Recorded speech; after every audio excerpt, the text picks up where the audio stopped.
Welcome back. Ramesh Babu ಅವರೇ, ನಾನು ಆಗ್ಲೇ ಹೇಳ್ತಾ ಇದ್ದೆ, ಟೆಕ್ಸ್ಟ್ ಬುಕ್ ಅಲ್ಲಿ ಸ್ವಾತಂತ್ರ್ಯ ಹೋರಾಟಗಾರರು ಯಾರು ಅಂತೆಲ್ಲ ನಾವು ಓದಿದೀವಿ, ತಿಳ್ಕೊಂಡಿದೀವಿ. ಬಟ್ ಒಬ್ಬ ಜವಾಬ್ದಾರಿಯುತ ಸ್ಥಾನದಲ್ಲಿ ನಾನು ಬಿಜೆಪಿ ಅವರು ಕಾಂಗ್ರೆಸ್ ಅವರು ಅಂತ ಹೇಳ್ತಿಲ್ಲ. ಒಬ್ಬ ಜನಪ್ರತಿನಿಧಿ ಅಂತ ಆದ್ಮೇಲೆ ಮೀಡಿಯಾ ಲೋಗೋ ಮುಂದೆ ನಿಂತ್ಕೊಂಡು ನಾನೊಂದು ಸ್ಟೇಟ್ಮೆಂಟ್ ಕೊಡ್ತಾ ಇದ್ದೀನಿ ಅಂತ ಹೇಳಿದ್ಮೇಲೆ ಇಂಥ ವಿಚಾರಗಳು ಎಸ್ಪೆಷಲಿ ಬಹಳ ಸೆನ್ಸಿಟಿವ್ ವಿಚಾರ, ಅದು ಮುಂದಿನ ಜನರೇಷನ್ ಕೂಡ ನೋಡ್ತಾ ಇರ್ತಾರೆ. ಸೊ ಒಂದು ಜವಾಬ್ದಾರಿಯಿಂದ ಸ್ಟೇಟ್ಮೆಂಟ್ ಕೊಡಬೇಕಾಗುತ್ತಲ್ವಾ ಇಂಥ ಸೂಕ್ಷ್ಮ ವಿಚಾರದಲ್ಲಿ? ಖಂಡಿತ, ಐ ಅಗ್ರಿ ವಿತ್ ಯು. ಭಾಳ ಸ್ಪಷ್ಟವಾಗಿ ಹೇಳ್ತಾ ಇದ್ದೀನಿ.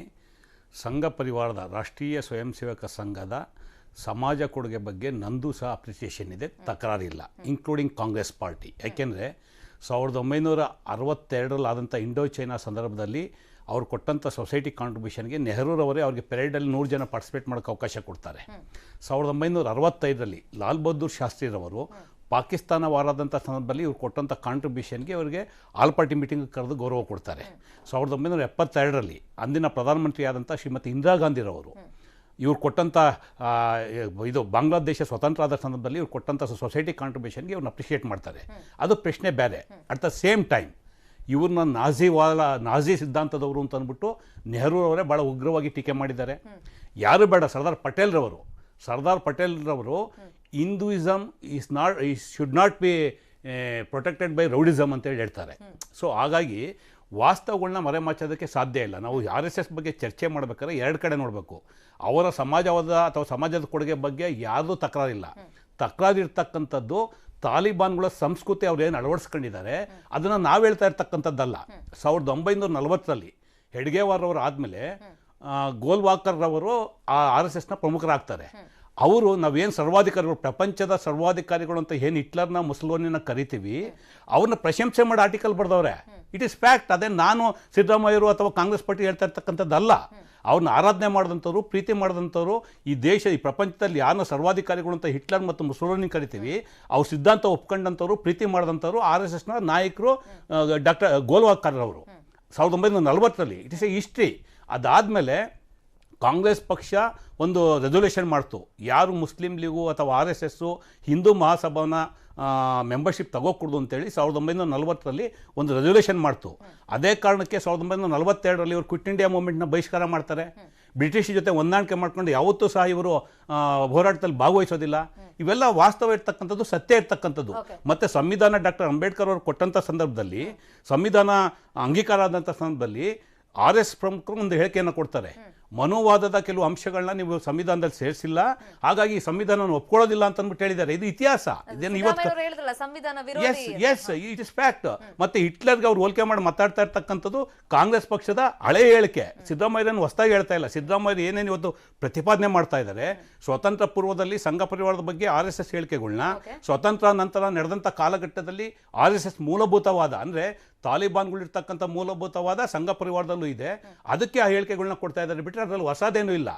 As a organisation social service ಯಾರು ಡಿಸ್ಪ್ಯೂಟ್ ಮಾಡಲ್ಲ.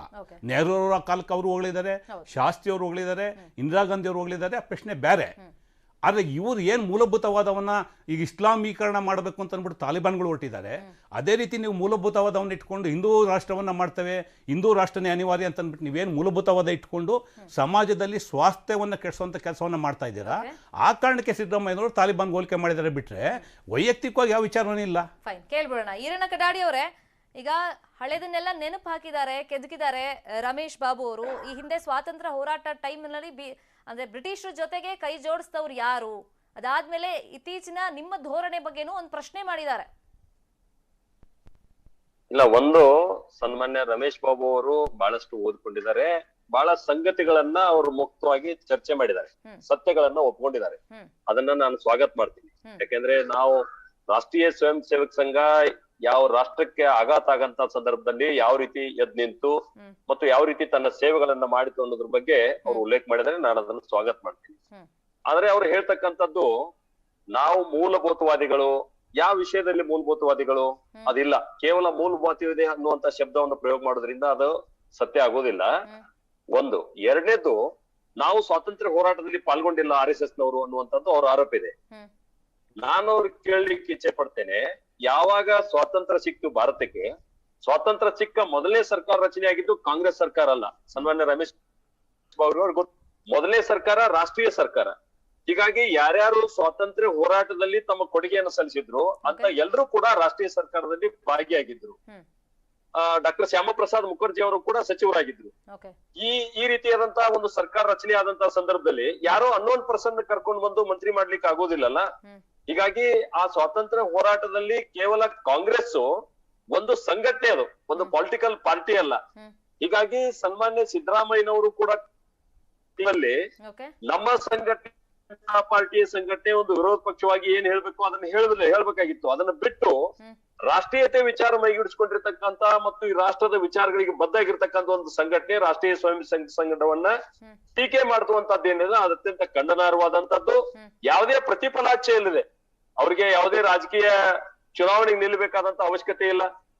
ಅಥವಾ ಅವರ ಯಾವುದೇ ಶಾಖೆಗೆ ಹೋಗಿ ಸನ್ಮಾನ್ಯ ಸಿದ್ದರಾಮಯ್ಯ ಅವರು ನೋಡಿದ್ರೆ ಯಾವತ್ತಾದ್ರೂ ಶಾಖೆ ಯಾವ ರೀತಿ ನಡೀತದೆ, ರಾಷ್ಟ್ರೀಯ ಸ್ವಯಂ ಸಂಘ ಅಂದ್ರೆ ಏನು, ಅದರ ಕಾರ್ಯಕರ್ತರ ಅಂದ್ರೆ ಏನು ಮತ್ತು ಪ್ರಚಾರಕರಂದ್ರೆ ಏನು, ಅವರ ಜೀವನ ಪದ್ಧತಿ ಯಾವ ರೀತಿ ಇರ್ತದೆ, ಅವ್ರು ಯಾವ ರೀತಿ ತ್ಯಾಗ ಮಾಡಿರ್ತಾರೆ ತಮ್ಮ ವೈಯಕ್ತಿಕ ಬದುಕನ್ನ ಅನ್ನುವಂಥದ್ದು ಯಾವುದೇ ಕಲ್ಪನೆ ಇಲ್ಲದೆ ಕೇವಲ ರಾಜಕೀಯ ಕಾರಣಕ್ಕಾಗಿ ತಾಲಿಬಾನಿಗಳಿಗೆ ಹೋಲಿಸ್ತಕ್ಕಂಥದ್ದೇನಿದೆ ಅತ್ಯಂತ ಕಟುವಾದ ಶಬ್ದಗಳನ್ನ ನಾವು ಕೂಡ ಖಂಡನೆ ಮಾಡ್ಬೇಕಾಗ್ತದೆ.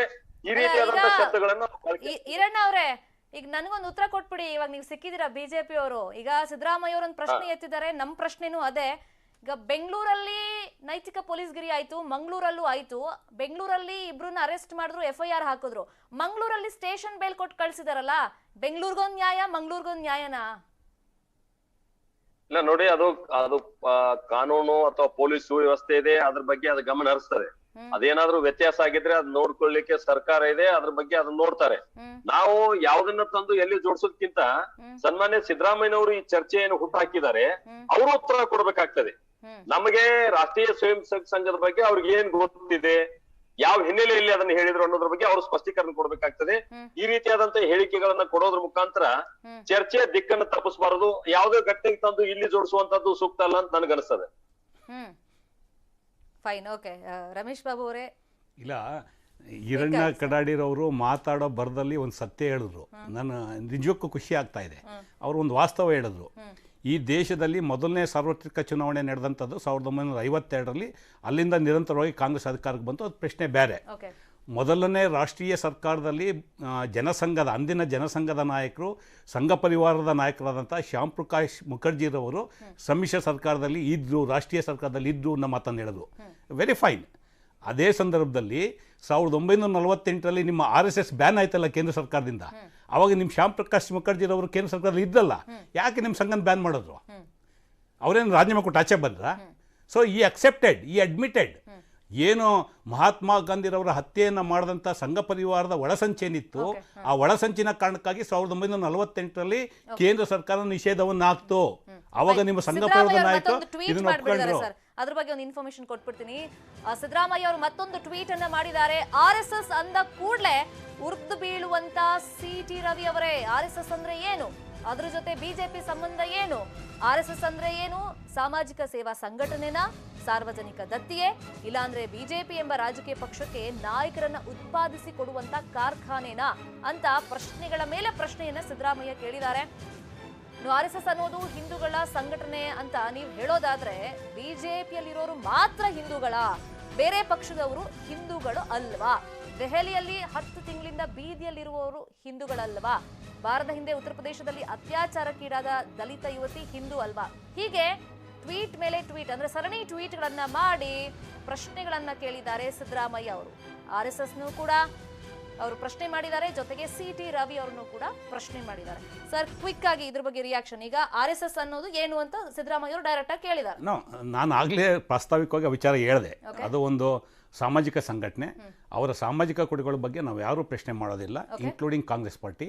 ಪ್ರಶ್ನೆ ಇರ್ತಕ್ಕಂಥದ್ದು ಬಲಪಂಥೀಯ ವಿಚಾರಧಾರೆಗಳಿಗೆ ಒಳಗಾಗಿ ಹಿಂದುತ್ವವನ್ನು ಪ್ರತಿಪಾದನೆ ಮಾಡಿಕೊಂಡು ಬೇರೆ ಸಮುದಾಯಗಳ ಮೇಲೆ ಕೋಮುದ್ವೇಷವನ್ನು ಹರಡುವಂಥ ಕೆಲಸವನ್ನು ಏನು ಮಾಡ್ತಾ ಇದೆ ಸಂಘ ಪರಿವಾರ, ಅದಕ್ಕೆ ತಾತ್ವಿಕವಾಗಿ ಕಾಂಗ್ರೆಸ್ ಪಕ್ಷ ವಿರೋಧ ಇದೆ. ಹಿಂದೆನೂ ಇದೆ, ಇವತ್ತು ಇದೆ, ಮುಂದೆನೂ ಇರುತ್ತೆ.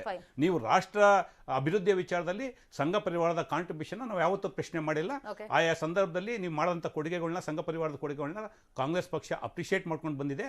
ಪ್ರಶ್ನೆ ಇರ್ತಕ್ಕಂಥದ್ದು ಏನು ಇಡೀ ಪ್ರಪಂಚವನ್ನ ಇಸ್ಲಾಮೀಕರಣ ಮಾಡ್ಬೇಕಂತೇಳಿ ತಾಲಿಬಾನ್ ಹೊರಟಿದ್ದೆ, ಅದೇ ನಿಟ್ಟಿನಲ್ಲಿ ನೀವು ಇವತ್ತು ಆಲೋಚನೆ ಮಾಡ್ಕೊಂಡು ಇಡೀ ಭಾರತ ದೇಶವನ್ನ ನಾವು ಹಿಂದೂ ರಾಷ್ಟ್ರ ಮಾಡ್ತೇವೆ ಅಂತ ಅಂದ್ಬಿಟ್ಟು ಬೇರೆ ಸಮುದಾಯದ ಮೇಲೆ ದ್ವೇಷ ಮಾಡುವಂಥದ್ದು, ಕೋಮು ಸೌಹಾರ್ದ ಕದಡುವಂತ ಪ್ರಯತ್ನ ಏನು ಸಂಘ ಪರಿವಾರ ಮಾಡ್ತಾ ಇದೆ, ಅದಕ್ಕೆ ನಮ್ಮ ತಾತ್ವಿಕವಾದಂತಹ ಸೈದ್ಧಾಂತಿಕ ವಿರೋಧ ಇದೆ. ಸರ್ ಈರಣ್ಣ ಅವರೇ, ಈಗ ಸಿದ್ದರಾಮಯ್ಯ ಅವ್ರ ಪ್ರಶ್ನೆ ಕೇಳಿದ್ದಾರೆ, RSS ಗೂ ಬಿಜೆಪಿಗೂ ಏನ್ ಸಂಬಂಧ ಅಂತ, ಏನ್ ಸಂಬಂಧ ಹೇಳಿ.